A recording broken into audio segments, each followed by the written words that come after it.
తప్పుడు ప్రచారాలు తాత్కాలికం చేసిన పనులు శాశ్వతమని సీఎం చంద్రబాబు అన్నారు. కుప్పంలో ఏర్పాటు చేసిన మీడియా సమావేశంలో ఆయన మాట్లాడారు. తప్పుడు ప్రచారాలతో ఎప్పుడూ రాజకీయాలు చేయలేదు అని అన్నారు. ఇచ్చిన కార్యక్రమాన్ని సుపరిపాలన తొలి అడుగు, దీని మీద అందరం కూడా క్యాంపెయిన్ చేయాలని చెప్పే ఉద్దేశంతో పిలిపించాం. దానికే నేను ప్రారంభించాను ఇక్కడ నా కాన్స్టిట్యున్సీలో. దీన్ని లాజికల్గా తీసుకుపోవడం కోసం ఎప్పటికప్పుడు మీకు అందరికీ ఇన్ఫర్మేషన్ ఇస్తాం. ఇప్పుడు మనం ఆ కార్యక్రమానికి వెళ్దాం. అది కంటిన్యూ అయిన తర్వాత మీకు ఒక ఐడియా వస్తుంది. అది కూడా ఈరోజు మధ్యాహ్నం మీటింగ్ పెట్టాను. ఎప్పుడూ చేయని విధంగా మనం ఆదుకుంటున్నాం. అది కూడా నేను మధ్యాహ్నం బ్రీఫ్ చేస్తాను.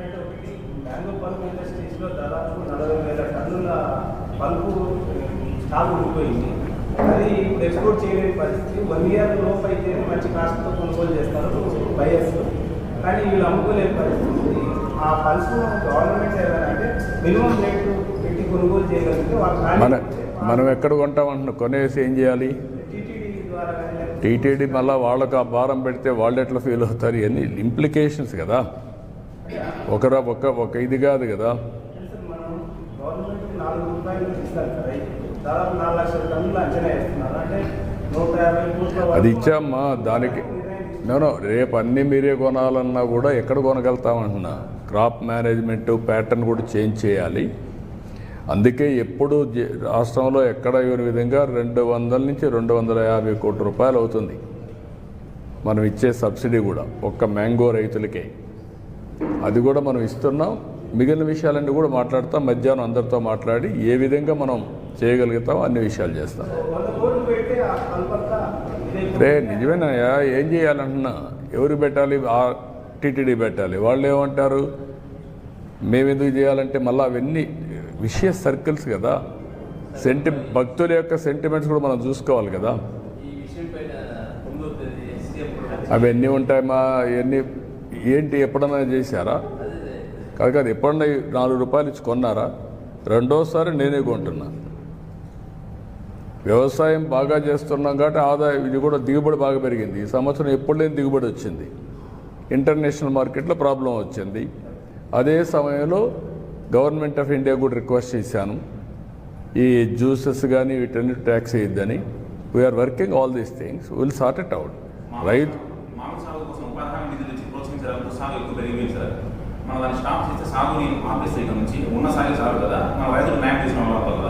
అదే దీనికి అందుకనే ఒక మ్యాంగోనే కాకుండా అన్ని పంటలు కూడా ప్రపంచం మొత్తం ఆహారపు అలవాట్లు మారాయి. ఎప్పటికప్పుడు పళ్ళు తినేది ఎక్కువైంది. రెండోది కూరగాయలు ఎక్కువ అవుతున్నాయి. ఈ రెండు వచ్చినప్పుడు రాయలసీమ అనుకూలమైన ప్రదేశం కాబట్టి మనం ప్రమోట్ చేశాం. దీన్ని ఏ క్రాపులు పండించాలి అనే దానిపైన నిరంతరం కూడా మనం పర్యవేక్షిస్తాం. పండించిన పంట వాల్యూ అడిషన్ కూడా ఫుడ్ ప్రాసెసింగ్ కూడా వెళ్ళాలి. అందుకే ఈరోజు తమిళనాడులో కర్ణాటకలో లేనటువంటి ఫుడ్ ప్రాసెసింగ్ మన దగ్గర ఉన్న మొన్న గొడవలు కూడా జరిగాయి, మీరు చూశారు కర్ణాటకలో. వాళ్ళంతా ఇక్కడ తీసుకొస్తామంటే మనకే చాలదని చెప్పి మనం చెప్పాం.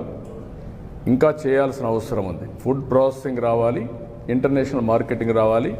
స్టాప్ చేయాలంటే ఏ పంట వేయాలి కూడా వర్కౌట్ చేయాలి కదా. రాను ఆధునీకరణలో తర్వాత రెండో విషయం కూడా మీరు చూస్తే ఫుడ్ హ్యాబిట్స్ మారిన తర్వాత దీనికి తగినటువంటి ఇది కూడా మనం తయారు చేయాలి.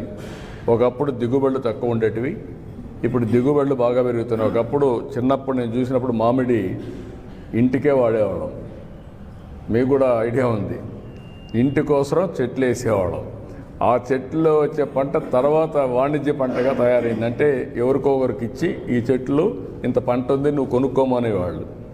వాళ్ళు వచ్చి హార్వెస్టింగ్ చేసుకొని వెళ్ళేవాళ్ళు. అది నెక్స్ట్ ఫేజ్.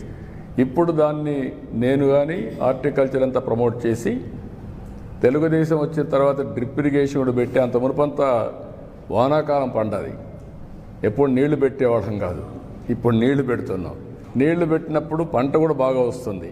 2-3 వెట్టింగ్స్ ఇస్తే మంచి దిగుబడి వస్తుంది. అలాంటి ఆధునికమైన ఇప్పుడు కొత్తగా మీరు చూస్తే కవర్స్ కూడా ఇచ్చాం ఫ్రూట్ కవర్ చేయడానికి. అది కానీ వస్తే వాల్యుయేషన్ పెరుగుతుంది. మనకు పంట కూడా వాల్యుయేషన్ పెరుగుతుంది. ఎందుకంటే ఏ పంట కూడా ఏ మామిడికి కూడా ఒక విధంగా పండు డ్యామేజ్ కాదు. ఆ మచ్చలు కానీ సైజు కానీ ఇవన్నీ బ్యూటిఫుల్గా వస్తాయి. అలాంటి వినూత్నమైన ఆలోచనలతో మనం ముందుకు పోవాల్సిన అవసరం ఉంది. ఈ సమస్య అట్మోస్ట్ ఎఫిషియెంట్గా పరిష్కారం చేస్తాం. అందరూ హాజరవుతారు. తొలి రోజే కదా, అప్పుడే నువ్వు సెలవులు పలవలు. తెలుగుదేశం పార్టీకి ఒక మెకానిజం ఉంది. తెలుగుదేశం పార్టీ 45 ఏళ్ళుగా పార్టీ క్యాడర్ బేస్డ్ పార్టీ ఇది, కాబట్టి అవన్నీ సిస్టమేటిక్గా ఉంటాయి.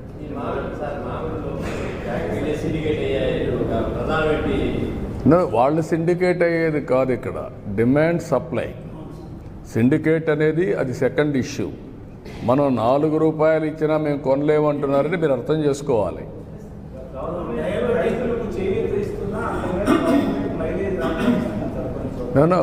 నేనేమంటానంటే రైతులు కూడా అర్థం చేసుకోవాలి. రాజకీయాలు ఎప్పుడూ ఉంటాయి. ఏమీ చేయని వాళ్ళు శివ రాజకీయాలు చేస్తూ ఉంటారు ఎప్పుడెప్పుడు. ఇప్పుడు నేను అడుగుతున్నా, ఎప్పుడన్నా 1 రూపాయి ఇచ్చారు చిత్తూరు రైతాంగానికి? ఎప్పుడన్నా కానీ డ్రిప్ ఇరిగేషన్ ఇచ్చారా? మరి వీళ్ళు మాట్లాడడం ఏంటి? కనీసం రాయలసీమలో 2000 కోట్లు ఖర్చు పెట్టారు ఇరిగేషన్లో. వీళ్ళు మాట్లాడడం ఏంటి? నేను ఈరోజు 3950 కోట్లు ఒకేసారి 100 యువకుని డబ్బులు ఇచ్చాను. మైక్రో ఇరిగేషన్ 90% సబ్సిడీ ఇస్తున్నాం. వాళ్ళు 7500 ఇస్తే నేను 15000 ఇస్తున్నాను. 14,000 మేము ఇస్తున్నాం. ఏది అన్నదాత సుఖీభావ కింద. కాబట్టి అన్ని ప్రోగ్రామ్స్ అన్నీ రివైవ్ చేశాం. ఇరిగేషన్కి ప్రాధాన్యత ఇచ్చాం, పంటలకు ప్రాధాన్యత ఇచ్చాం, గిట్టుబాటు ధరకు ప్రాధాన్యత ఇచ్చాం. మన రాష్ట్రంలో అన్ని వాణిజ్య పంటలు, ఎందుకంటే రైతుకు ఎక్కువ ఆదాయం రావాలని వాణిజ్య పంటలకు వెళ్ళాం. ఓసారి వాణిజ్య పంటల్లో ఓసారి తక్కువ రేట్లు కూడా వస్తాయి. మామిడే కాకుండా అన్నీ.